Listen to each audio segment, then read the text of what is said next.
মিয়ানমারে রোববার সকালে দ্বিতীয় দফার নির্বাচনের ভোট গ্রহণ যখন শুরু হয় তখন বাংলাদেশ ঘেঁষা কক্সবাজারের হোয়াইকং সীমান্তের অপর প্রান্তে রাখাইন রাজ্যে থেমে থেমে গোলাগুলিতে অস্থিরতা ছড়িয়ে পড়ে। ঘন কুয়াশায় কিছু বোঝা না গেলেও ভেসে আসে গুলির শব্দ।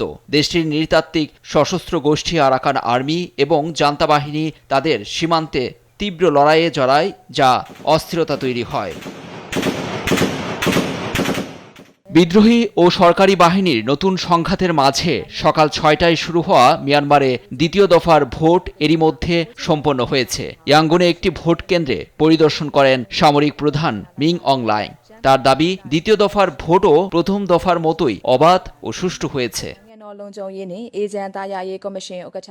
সশস্ত্র সংঘাতের কারণে ৩ ধাপের নির্বাচন চলছে মিয়ানমারে। গেল ২৮ ডিসেম্বর প্রথম দফায় ৩৩০টির মধ্যে ১০২টি আসনে ভোট গ্রহণ হয়। তৃতীয় ও সবশেষ দফার ভোট করাবে ২৫ জানুয়ারি। তবে সংঘাতের কারণে ৬৫টি টাউনশিপে কোনো ভোট হবে না।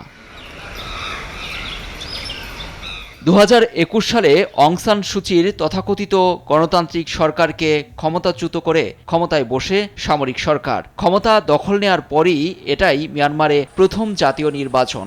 তবে এ নির্বাচনে জান্তা বিরোধী দলগুলোকে অংশ নিতে না দেয়ায় এ নির্বাচন অবাধ ও বিশ্বাসযোগ্যতা নিয়ে আছে প্রশ্ন। দেশটির দ্বিকক্ষ বিশিষ্ট জাতীয় সংসদে আসন রয়েছে মোট ৬৬৪টি। সংসদে সংখ্যাগরিষ্ঠতা পাওয়া দল রাষ্ট্রপতি নির্বাচন করে সরকার গঠন করে। সংবিধান অনুযায়ী সেনাবাহিনী স্বয়ংক্রিয়ভাবে সংসদের ২৫% আসন পায়। লুৎফর কবির, নিউজ ডেস্ক, দেশ টিভি।